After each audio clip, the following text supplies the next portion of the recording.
of Israel we brought you earlier found a 20% decline in sperm count in sperm donors who received 2 doses of the Pfizer vaccine, from which they are legally indemnified, so we can't sue.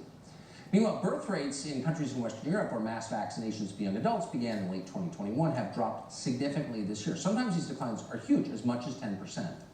What is this? And we should care. Trust me, Alex Berenson has written a lot about this topic. We should also say he's like the one guy we know who got back on Twitter somehow after filing a lawsuit, which apparently was successful. So super quick, I want to ask you about the birth rates, but Alex Berenson, we've seen all these people booted off Twitter. You sued and you're back on. So congratulations, pretty amazing. Can you tell us how you did this? Well, sure. I mean, I'm pleased to talk to you because you were the first person I talked to after they banned me in August 2021, and now I get to talk to you on the day that they reinstate me, acknowledge that they should not have banned me, that my tweets were not actually violative of their guidelines.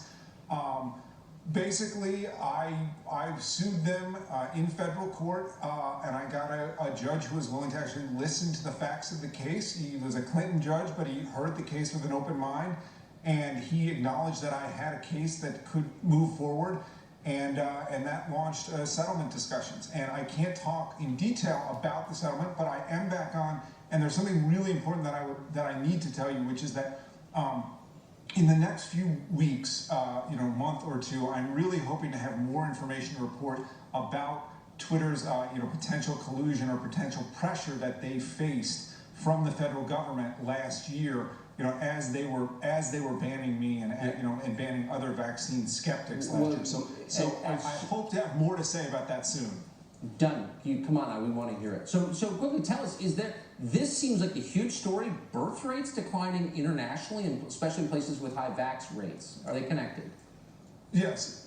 Well, so we don't know. The short answer is we don't know. I'm actually much more comfortable saying that I think the rise in all-cause mortality is pretty clearly connected to vaccinations, because you're seeing that in countries that didn't have a lot of COVID as well as those that did, and the timing is very, very suspicious. On the birth rates, this is really worth watching.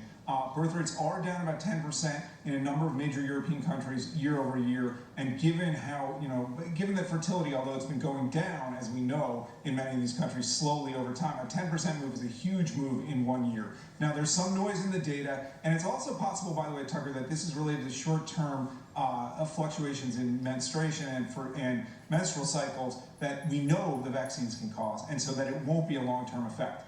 But what we should be looking at is this real? And what I can promise you is that the public health authorities are going to do everything possible not to answer that question. Yeah, that story matters. It's the big things we ignore. Once again, Alex Berenson, congrats. We'll talk to you soon. Thanks, Tucker.